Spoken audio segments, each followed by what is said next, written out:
मिसले त मुर्गा बनाइहाल्नु भयो अरे मेरो बच्चालाई। अहिलेसम्म मेरो श्रीमतीजीले मुर्गा बनाएको छैन, बच्चा बनाएको छ। तपाईँ मुर्गा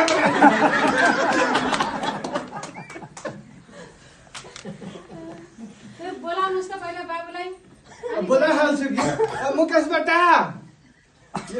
एउटा कुरा के छ भने हजुर, यो शहीद नगरपालिकामा जे छ नि हजुर, अब पढाइ पनि शहीदै भइहालेको छ हजुर। केही आउँदैन, मार मार मार मार गोली मार भन्छ। फ्री फायर हानिरहेको थियो अहिले पनि यहीँनिर। अब भन्यो भने मुख दुख्छ हजुर, टेर्दै टेर्दैन। के गर्ने हजुर। मुकेशबाट कहाँ छ अब कता गेले मुकेशबाट? पक्कै देखिन्न तपाईको घरमै छोरा छैन, तपाईलाई नै थाहा छैन। अहिलेसम्म यही फ्री फायर हानिरहेको थियो हजुर। अब फ्री फायर हान्दा पनि फेरि नै छोड्नुहुन्छ। कहाँ टेर्छ हजुर। दुःखको कुरा यही छ, श्रीमतीजी बितेको 10 वर्ष भइहाल्यो। अब मसँग टेर्दै टेर्दैन के गर्ने हजुर। नमस्कार। नमस्कार मिस। आइहाल्यो यी मेरो मुकेश बेटा। बेटा हजुर के भनिहाल्नु भएको छ? मिसलाई के किन हैरान दिइहाल्यो हाम्रो घरसम्म? 2 दिनदेखि स्कुलै गएको छैन।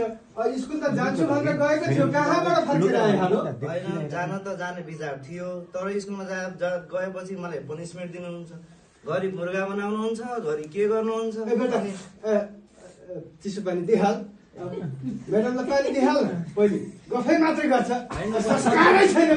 कुरा भनेको संस्कारै दिनको बेटा। कुखुरा बनाउनुहुन्छ के? अनि कुखुरा बनाएपछि कुट्नु पनि हुन्छ, अनि कोही पनि छैन, केबाट बनाउनु? कोही सकिसकेको छ, स्कुलमा गएपछि मलाई पनिसमेन्ट दिनुहुन्छ। म जाँदिनँ यस्तोमा। अनि कुन सर के भन्छ यो पुनिसमेन्ट? पुलिस पनि दिइहाल्छ। सजाय दिनुहुन्छ क्या? सजाय दिनुहुन्छ। सरले कुखुरा बनाएर हान्नु पनि हुन्छ, सजाय पनि दिनुहुन्छ। म जान्न, पर्दिनँ म। बात बुझिहाल्यो हामीले। राति 12 बजे पनि मुर्गा बनाएको रहेछ, कुखुरा बनाएको रहेछ त कुखुरी कहाँ कराइरहेको हुन्छ जति बेला पनि। कुखुरा कसरी बनाइहाल्यो मिसले? होमवर्क नबनाएपछि म्याडमले मिसले मलाई भन्नुभयो तपाईँ तिमीलाई कुखुरा गर्नुपर्छ, त्यही भएर बनाइदिइहाल्नु भयो नि। अब होमवर्क नबनाएपछि बनाइदिनु भयो। तपाईँले कोपी किनिदिनु भएको थिएन, कोपी पुरै सकिसकेको थियो, त्यही भएर होमवर्क बनाएर लिएर गएको थिएन।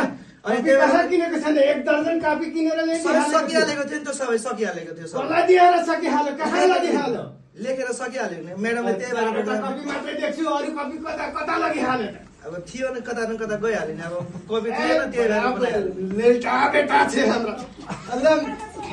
मैडम के अब कथी करे छी? मैडम के कुछ करे जे? नहीं कुछ नहीं कुछ करे, खाली जाइ छ त स्कुल में, खाली पनिशमेन्ट दे, सजाय दे, बस हो गेल। नहीं करे छी। मैडम एउटा कुरो भनिहाल्यो त, यो बच्चा कतिको अनुशासन छ हाम्रो बच्चामा? गर्न भनेको कामै गर्दैन, काफी नै काम गर्न कहाँ पठाएको हो? पढ्न पठाएको हो नि। काम गर्न त कहाँ, यही हाम्रो घरमै फुर्सद छैन। अनि विद्यार्थीको काम के हो? लेख्ने, गृह कार्य गर्ने, हैन, दिएको कक्षाको काम गर्ने। अच्छा, पढ्ने काम ठिक छ। मिसको कुरा ठिक छ।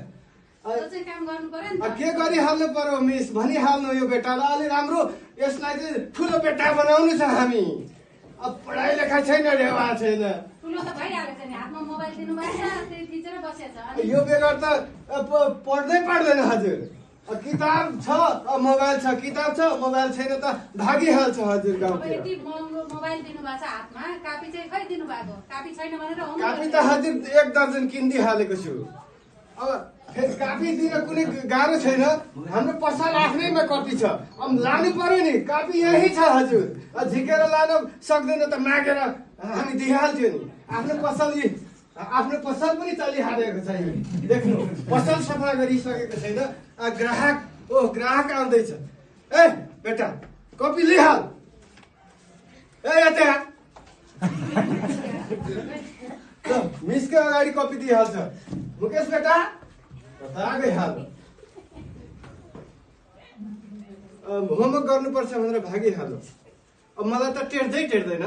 ल मैडमले कसरी हुन्छ टेर्ने बनाइहाल्नु पर्यो। अब मुर्गा चाहिँ नबनाउनु पर्ने हो। हुन्छ, हामीले मुर्गा चाहिँ बनाउँदैनौँ, तर तपाईँले अब उहाँ गएर स्कुलमा गएर गर्ने कामहरू त गर्नु पर्यो नि त। खै त त्यो छोरो भागिसक्यो। त्यस्तै छ हजुर हाम्रो छोरा। अब म आफै यस्तै छ त छोरा कस्तो हुन्छ? छोरालाई सम्झाउनु, स्कुलमा गर्नुपर्ने कुराहरू स्कुलमा आएर के गर्ने भन्ने कुरा हामीले आचार संहिता बनाएका छौँ त्यहाँ भएको कुराहरू पालना गर्नुपर्छ पनि स्कुलमा आउनु स्कुलमा कति दिन हाजिर भएको छ छैन हेर्नु निगरानी राख्नु स्कुलमा तपाईँहरूलाई पनि स्वागत छ फुर्सदै हुँदैन हजुर पसलबाट पसलबाट गुजारा गरिहालेको छ पसलमा नबसेर उता गएर पसलमा ग्राहकलाई कसले सामान दिइहाल्छ हजुर अनि छोरो कसरी ठुलो हुन्छ त पढ्नु पर्यो हामीले पठाउने काम हो पठाइरहेको छ हजुर राम्रोसँग पढाइदिनु हजुर हाम्रो त्यही चिन्ता छ हजुर मुर्गा बनाउँदैन भोलिदेखि अच्छा हजुर काफी दिइहाल्छ हजुर राम्रोसँग हेरिदिनु हजुर हजुर हजुर नास्ता उस्ता केही लिनुहुन्छ ल हस् त हजुर हस् हस् धन्यवाद हजुर